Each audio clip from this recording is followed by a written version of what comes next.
Hello, Tom Hanks. Hello, world. Hello, worldwide. This is Kari's Corner. Thank you so much for tuning in today. I am so happy that you have stumbled into my little corner of the world today. As you can see, it is after Thanksgiving, so I am now fully prepared to embrace all things Christmas and the Christmas holiday season. I have my antlers on today. I will have different Christmas headgear as the time progresses as we get closer to Christmas. So thank you so much for tuning in today. If you are new and you're tuning in for the first time, or if you're tuning in for the 100th time, however many times, please drop your name in the chat. Let me know who you are. Let me know where you're watching from. I always love to hear those things.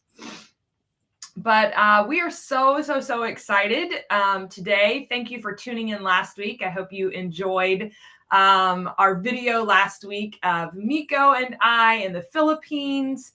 Miko and I have just a little too much fun when we are together, as you probably got a taste of if you were able to watch last week. But it was so much fun. I can't wait to go back to the Philippines.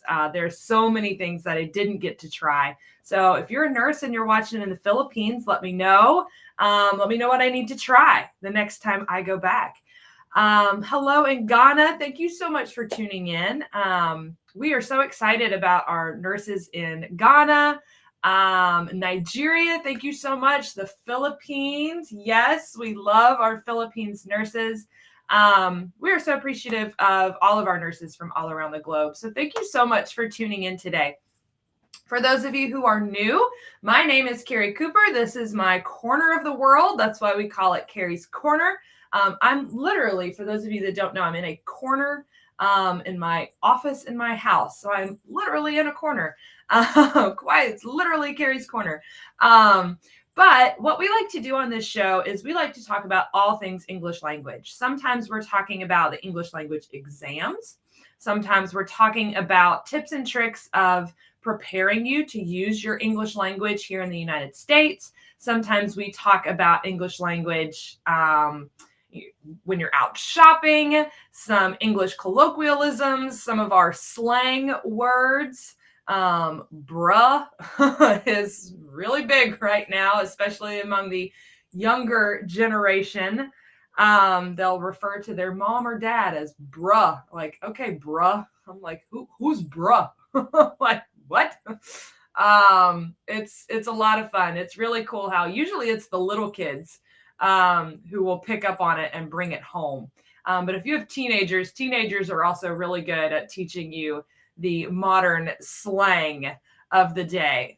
I'm pretty old school, so I used to be in touch with all the slang, not as much anymore. My kids keep me young, I guess. But that's what we talk about in Kari's Corner. So if you ever, this is your once a week chance. It's a guaranteed once a week chance, unless we're on a holiday. It's your once a week chance to ask any questions that you have about the English language exam, about your immigration process, about job opportunity, whatever it is that's on your mind. If you've stumbled across Worldwide and you are a nurse and you are looking to relocate to the United States, please, you've come to the right place. But today I'm super excited. He's popped on. We've done this once before where we have a member of the test that we're covering. We have them in the audience, in the chat, answering questions as well. So today we have Jack from the OET, the Occupational English Test. That's what we're covering today. We have Jack from the OET, and he is live in the chat. So if you have any OET specific questions, or I'm sure he will definitely be able to give some tips and tricks and tidbits, and he'll be able to add to the presentation today with his amazing OET knowledge. I'm so thankful that Jack has tuned in, and he's there in the chat, along with, as we all know and love him, Tracy, who is the man behind the curtain. He is handling everything for us over there too. So thank you. Hello in Nepal. Thank you so much for tuning in.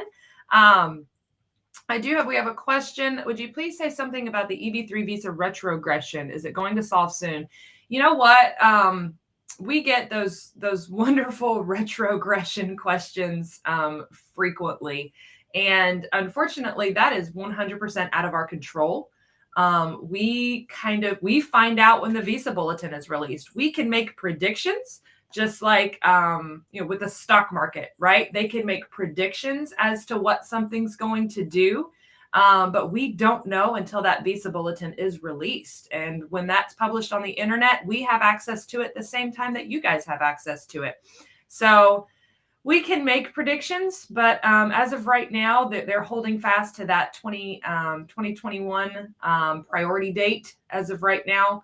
But if we hear updates, please trust that at Worldwide, we are going to communicate those updates with you all. They may come from Ron Hoppy, but make sure you're checking your email. Please, if you are feeling overwhelmed with emails, don't hit that unsubscribe button, because that just completely kicks you out. Don't do that. Don't hit the unsubscribe, because then you're not going to get anything from us. So please make sure you are tuned into our emails, because that's probably the best and most efficient way that we have to communicate with you all right now. Hello, Chris. Thank you so much for watching in the Philippines. So sorry, I don't have any other news. I don't have any positive news to share about retrogression. That nasty R word, as we like to call it. I don't have any news about that, but trust that we will keep you updated as soon as we can. Oh, thank you so much. Thank you so much. We do have amazing people. I am super blessed to be working with Worldwide. We are, thank you for trusting us with your immigration process. And we are trying to get you here as soon as we can and as fast as possible. Trust me, we need you here. So please know that we're trying to get you here as quickly as we can. Hello in Nigeria. Thank you so much for tuning in. So we're going to be looking at a closer look at the OET, the Occupational English Test. I know that it's not IELTS and TOEFL and PTE. Those are the big three right now, right? Those are the big three, and they're the big three for a reason. Very, easily available, and a lot of people are taking exams because their friends took exams. I get so many emails that's like, my friend took this exam and they said this worked for them, right? I also love to get the question that's like, which one's the easiest, right? Which exam is the easiest? That's probably the second most common question that I get. Which exam is the easiest? We trust you so much. Retrogression happened in 2008, resolved in 13 months. You are exactly right. I love a silver lining, and I love someone who looks at the cup as half full. So hopefully we'll get the ball rolling soon here in the United States. We got to get it together. We definitely got a lot of stuff to get together here in the United States. Hopefully retrogression is on that list of things to get together. Thank you so much. We also remain hopeful that it will improve 100%. We are hoping right along with you. So with the OET, back to the OET, I do get the question a lot, either my friend took this, can I take this, or which one's the easiest? And the OET just is not as popular as those other exams. I feel like that's the best way of saying it. It's just not as popular. Now, it's extremely popular in the United Kingdom. It's extremely popular in Australia. It's just not as popular everywhere else. And I'm going to talk today about why I think it should be more popular. I'm going to talk today about some tips and tricks for this test. And if it's not on your radar, if you're not asking, can I take the OET? This is why you should be. This is why you should be asking, can I take the OET? So let's get into the OET. Just a brief history. It is owned by a company called Cambridge Box Hill Language Assessment Unit Trust. It's a big mouthful, CBLA. It's an Australian-based test. It used to just be like the Cambridge assessment and then Box Hill, but they came together in a beautiful mind, and now we have the OET as a result. But it was established in the 1980s by a man named Tim McNamara, and he's one of the original developers of the IELTS exam. So if you see some similarities in the two exams, it's because you have the same developer, really. But the OET's come a long way since its original development. So don't immediately in your mind think, oh my gosh, it's like the IELTS, I'm out. No. The OET is nothing like the IELTS, trust me. What are people saying about it? Believe it or not, a lot of people are saying that OET test takers are perceived as effective communicators, able to communicate on matters that are both technical and emotional. This is really huge. They've done a lot of research on the OET and its productivity, or, let's compare someone who took the OET and they're going to the United States to work in healthcare versus someone who took the PTE and they're going to the United States to work in healthcare. The OET is an exam that's specifically made for healthcare workers to test their English abilities in a healthcare setting. PTE is an academic-based test. It can be used to get into universities. It can be used for scholarships. It's used for a whole array of things, right? So it's going to be more academic-based.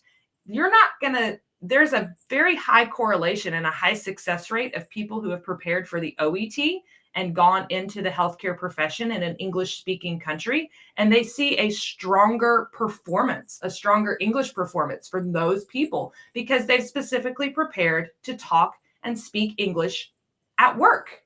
And that's what our employers are looking for. That is what they're looking for. What are your English abilities at work? How are you communicating with patients? How are you communicating with doctors, with your coworkers? And that's what the OET prepares you for. It includes tasks that simulate real workplace scenarios and testing relevant language skills for healthcare. So this is it's a healthcare-based test. That's why I'm personally a big fan of the OET. I think it's a great test. I think it's a great opportunity. And I think it's why you should be asking, can I take the OET? We are starting to see an increase of nurses coming to the United States taking the OET. I keep track every month of how many people take each test and are passing each test. And I'm starting to see an uptick in the OET. So you should be talking to your friends about the OET. Where is it available? It is available. A lot of these tests are delivered through these big testing like test monitoring companies. Prometric is a big one. They handle the OET, they handle the IELTS, they handle the MET, they handle a lot of the big tests. But Prometric testing centers is what OET is offered through. Correct me if I'm wrong, Jack, but I'm pretty sure that's right.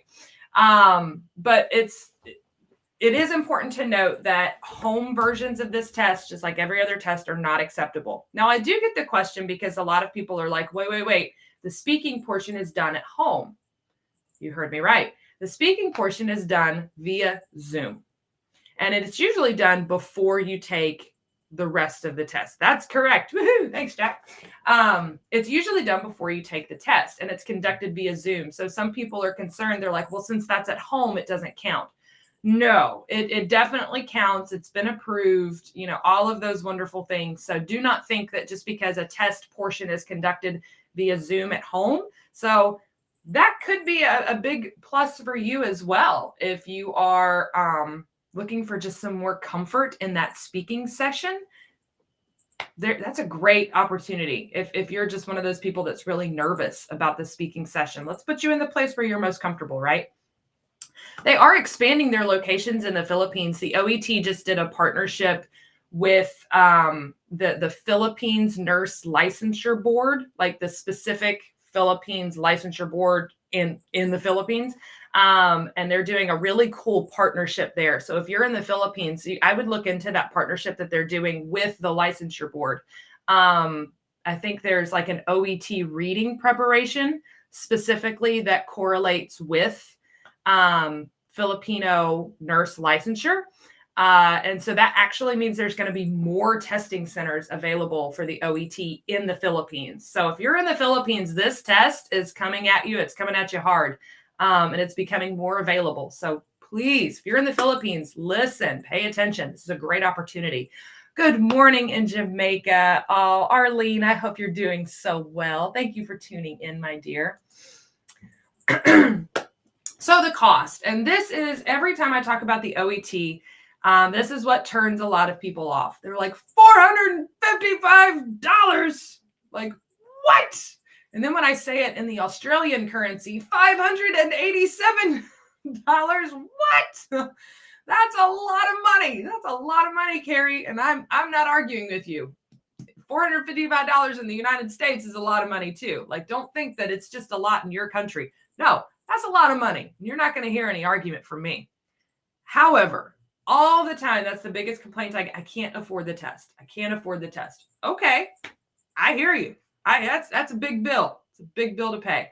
However, is the price too high? Let's look at this realistically. Considering that it does take a lot of people, more than one attempt at the IELTS. Some of you may be out there right now going, yep, Kari, I'm one of those people. I've taken the IELTS 4 times and I still can't get the 7 in speaking. This is the kind of test where it's usually you prepare for it. And because it's healthcare based and it's, you almost feel like you're preparing for things you already know, right? So it's just kind of incorporating, almost in your mind, it would be like new medical jargon, like new medical terminology.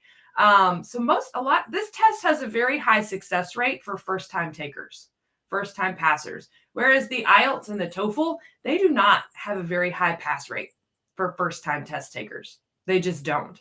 But the OET does such a great job with preparation tools, with providing a lot of preparation, and you feel like you're preparing for the NCLEX again.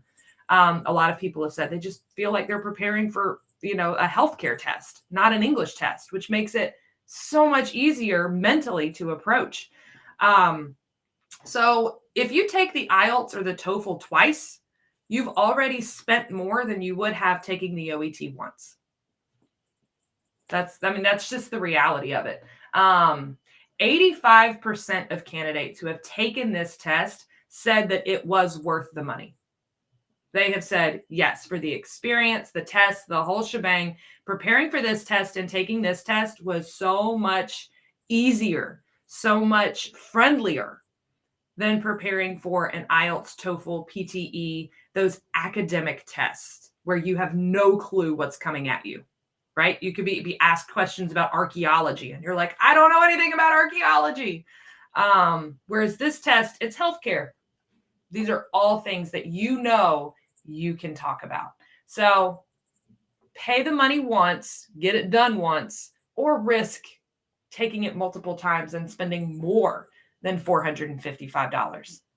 It's totally up to you. It's up to you. I always say that the decision is yours, 100% yours. The decision is completely up to you. But these are things that I want to point out and make sure that you're taking into consideration when you're looking at tests and all of your options.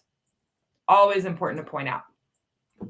So let's dive into the OET, a real quick, just brief overview of the OET. A time breakdown would be listening is 45 minutes, reading is 60, writing is 45, and speaking is 20. It does have a longer speaking section, but that shouldn't scare you off because I love the way they do their speaking section. It's very, very, very nurse friendly. Listening is patient consultations and lectures. Reading, the texts are all healthcare related. Writing is you're writing a referral letter. It could be a letter of transfer. It could be a discharge letter. It could be a letter to advise or inform a patient. But I would say more often than not, it's a referral letter. And Jackie, feel free to chime in if it's usually, I feel like everywhere that I've seen and it's published, it's usually a referral letter, but sometimes they do throw in other letter formats in there, but they're all healthcare related. They're not going to ask you to write a letter to your senator to convince him of something. No, it's all going to be healthcare related. And then speaking is done in a private setting. There are role plays where you're the healthcare professional and the examiner is the patient or the client. Could also be a relative to the patient or a caregiver. But it's a complete healthcare related discussion. It's how would you communicate with a patient? And that's what they're looking for. They're not going to be checking your medical accuracy. They're not going to see if, you're telling the patient the right or the wrong thing to do medically. They're looking for how can you effectively communicate with a patient or healthcare provider or family member in English. They're looking for a lot of different things. And I really specifically love their speaking and their writing exams. Love their speaking and writing exams. So free resources. I said this earlier. The OET does a fantastic job of providing free resources, and free 99. If it's free, it is for me. I'm telling you what, I love free resources. And the OET offers some of the best free resources on the internet. They give sample tests, and taking practice tests is hands down the best way that you can prepare for an exam. The absolute best way. The key is to mimic the actual test, and that includes using a timer. And this is going to be true no matter which test you're taking. Anytime you take a practice test, set a timer that is in accordance or matches with the time that you'll have on the test. You've got to get your brain used to functioning in that time slot. Hello, is the OET pass test open for all of the United States? It's acceptable in certain states. So it depends on the state, yes. But it is acceptable for the CGFNS visa screen and Joseph Silney. Joseph Silney and CGFNS both accept the OET. They both accept the OET for visa screen, or visa for nurses is what Joseph Silney calls it. But both of those major organizations do allow it. And a lot of times that's a tough question for me to answer, because a lot of states, if you are applying for licensure by endorsement, that means you already have a U.S. license. You've already taken the NCLEX, you already have a U.S. license. A lot of states waive the English requirement in that case, and then you're good with your visa screen. So a lot of states, well over 35 of them, for licensure by endorsement purposes, accept the OET for licensure purposes. I don't have the exact number of states. Jack, I don't know if you have that off the top of your head. I do have individual states. So if you do have a question about an individual state, but I do not have a cumulative number of how many states accept the OET for initial licensure by examination. But that's a great question. Thank you so much for asking.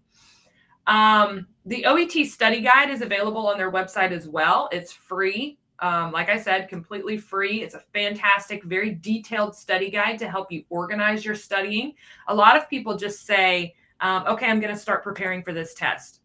And what is the number one thing they do? Anybody want to take a guess? The number one thing people do when they say that they're going to start preparing for their English test. Anybody? I'll go ahead and tell you. They turn on YouTube. There are currently 37 states. There you go, where the OET is accepted. Thank you so much, Jack. And hopefully that answers your question, Ias. 37 states where the OET is accepted. That is more than half. So you have more than 50% chance of getting the OET, which that's a higher percentage than passing the IELTS on the first try, which is the realistic number, sadly. But 37 states where the OET is accepted, and a few more are still pending. The OET is working hard. I would put the OET and the MET together, as both of them are currently working hard to be more accepted and acknowledged by various boards of nursing.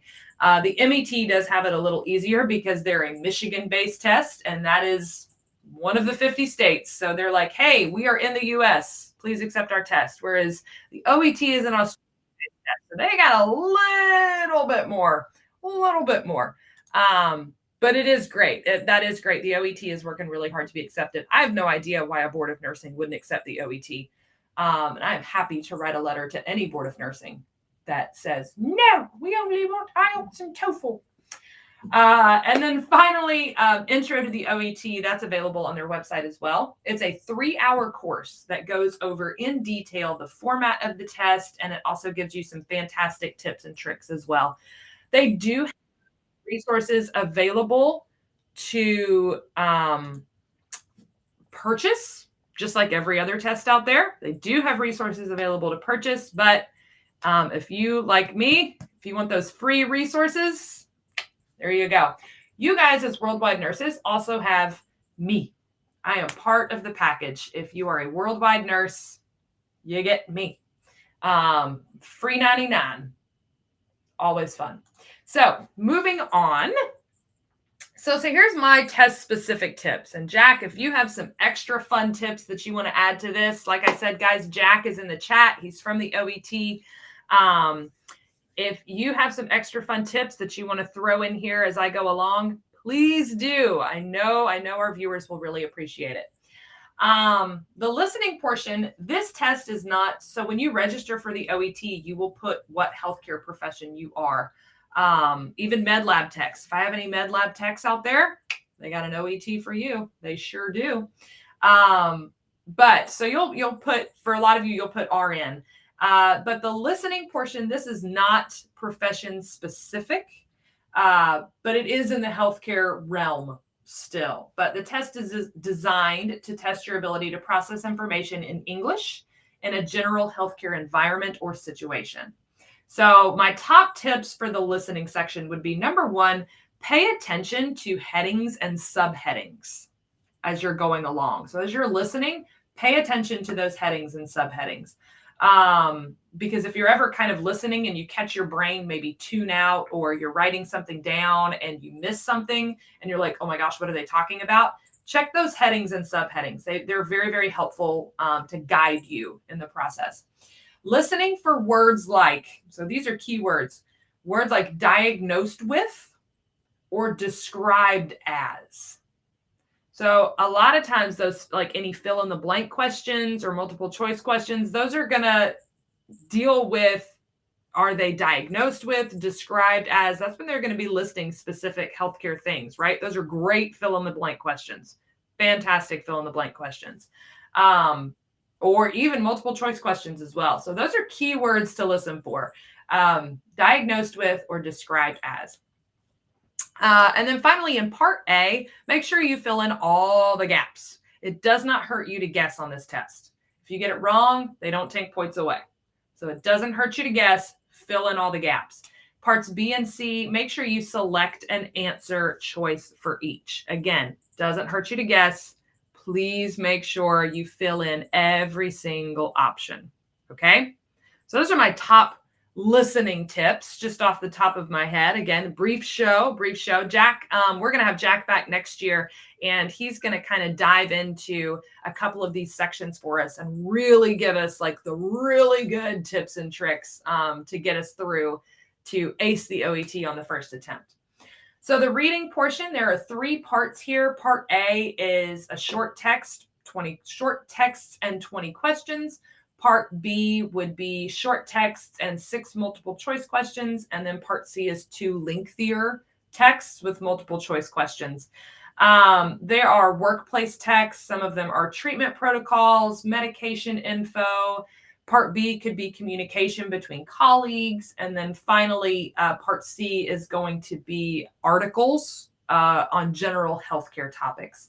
So my top fun tip, I came up with a fun reading tip because most people are like, I hate practicing the reading portion. I hate practicing the reading portion. How do you practice the reading portion? And this is a tip for every test. No matter which test you're taking, this is a great tip. And it's fun. Play word searches. Believe it or not, do word searches, because in reading, they're not testing you on your healthcare knowledge, right? They're testing you on your ability to read, comprehend, and answer a question. And scanning. Scanning is a huge part of being successful in this test, and not just this test, but in all of the tests. And to improve your scanning abilities, word searches in English, not in your native language, in English. You can get a whole book of word searches for like $1. Super cheap, super cheap. But especially if you have to do public transportation or anything like that, break out a word search. But those are really, really great. It's great ways to practice the scanning because you're looking for something specific, right? And that's what you're doing in your reading portion. Work on those scanning skills. That's the same tip that I give if you're preparing to take the ACT or the SAT, which are college entrance exams here in the United States. Word searches just are proven to help you in your reading and your scanning. The writing portion, it's a formal letter on a medical matter. It's usually a referral letter. You're given case notes for this when you're writing your letter. So my advice for this, and this is very different. The writing portion and doing the writing portion for this test is very different than an IELTS or a TOEFL or a PTE or an MET. Here, you want to focus on your reader. You're not trying to convince anyone of your opinion.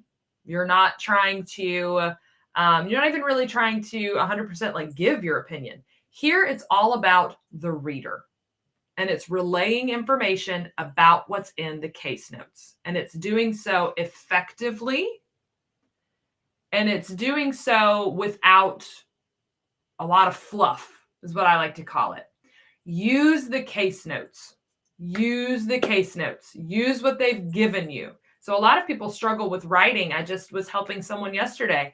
They struggle with writing because they're like, I run out of things to say. Here, they give you case notes. They give you everything you need to say. Okay? Use the right language. And when I say use the right language, my pro tip for this would be use the passive form. Here's your grammar lesson for today, right? Active and passive voice. Active voice means that the subject is doing the action. Okay? Passive voice means that the action is being done to the subject. So let's look at this. Active voice would be, I arranged a blood test for Mr. X. I did something. Passive voice would be like, a blood test for Mr. X has been arranged. This is so much better for the OET and for this purpose because when you're writing these letters, when you're writing for the OET, it's not about what you did. They don't care who arranged the blood test, right?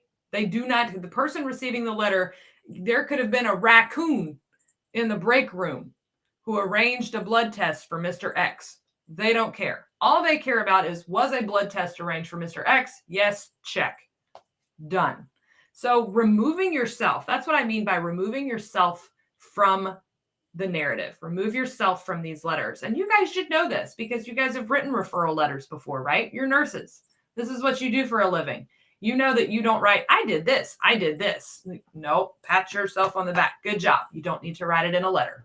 Okay? Passive voice. That's the pro tip for writing. Passive voice in the OET. Always a successful option.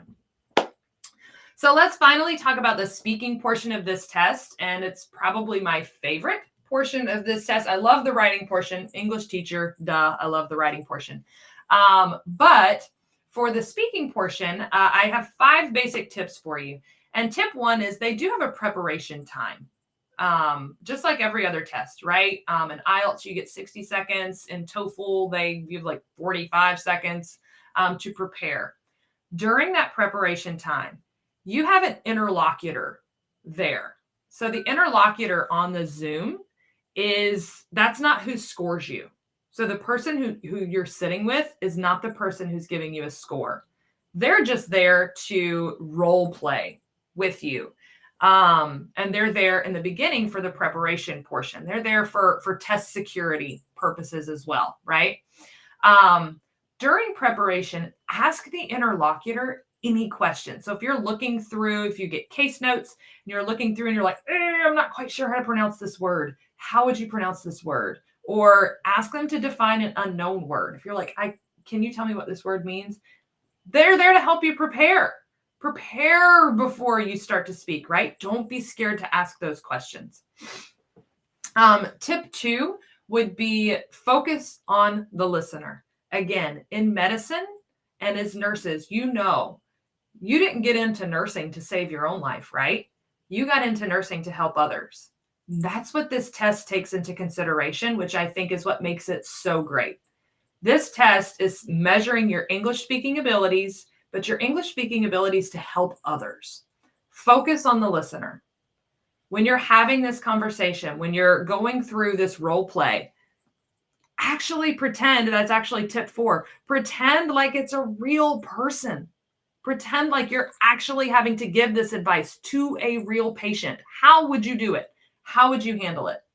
Check the setting, the condition, the purpose. All of that information is going to be there in those case notes. any tasks or points that you need to cover. What information do you need to make sure you communicate in this conversation? Avoid learned or canned phrases. A lot of people do this for the IELTS. They learn a lot of just silly American phrases, and that's not going to get you very far in the OET. Having those canned responses, break a leg, like you definitely don't want to say that in an OET setting, right? In an OET speaking setting.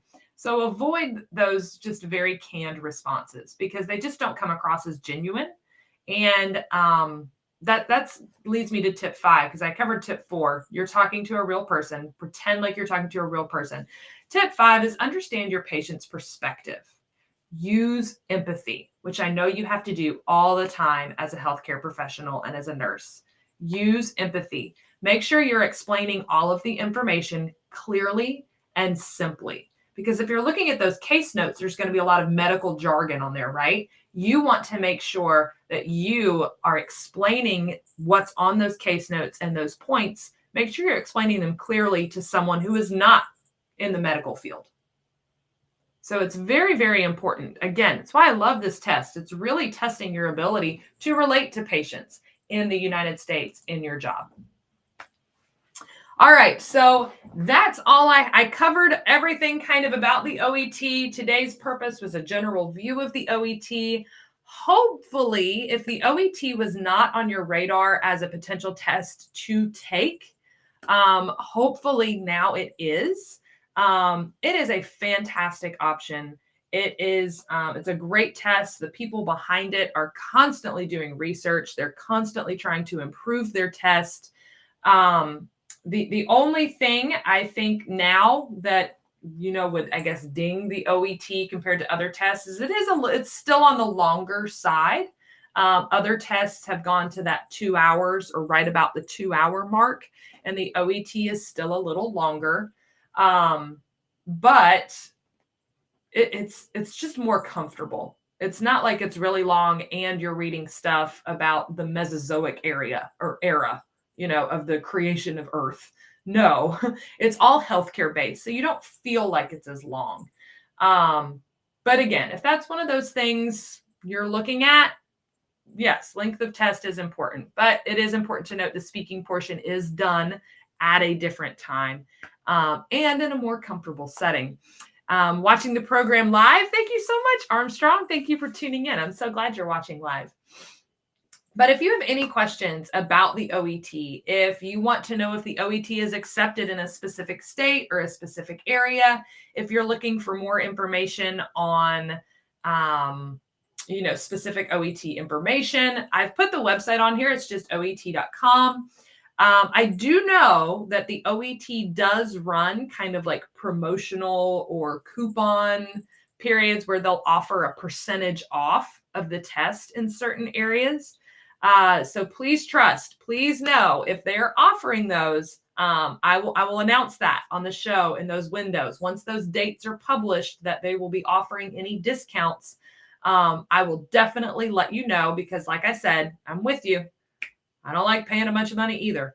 But if I got to pay a bunch of money, I want to take a good test that I know I can be successful on. That's really what it comes down to. But if you have any questions, you can also contact me, Kay Cooper at HealthStaff. If you are already one of our nurses, then you have access to me. All you have to do is email your case manager. They will put you in touch with me. If you have any questions about the show, about Worldwide, if you're shopping for a direct hire company to help you live your dreams of nursing in the United States, then please reach out. We are a wonderful, wonderful company. I wouldn't work for us if we were not. I'll go ahead and tell you that. Just wouldn't sit well with my conscience. But I do want to say thank you so much to Jack, who is in our audience today. He was in our chat. I have Jack's email as well. So if I can't answer your questions, I will definitely send them to Jack, who is also amazing at answering some questions. And please look for him to be on the show in the new year. Believe it or not, ladies and gentlemen, we are closing in on 2024. Holy smokes. It's crazy. 2024 is right around the corner. I'm not ready. I don't know about any of you, but I am not ready. But make sure you are tuning in next week. We are here. We are live next Thursday, same time, same place. Thank you so much. And as a friendly reminder, don't face the corner, face the world with Worldwide. Have a great week, everyone.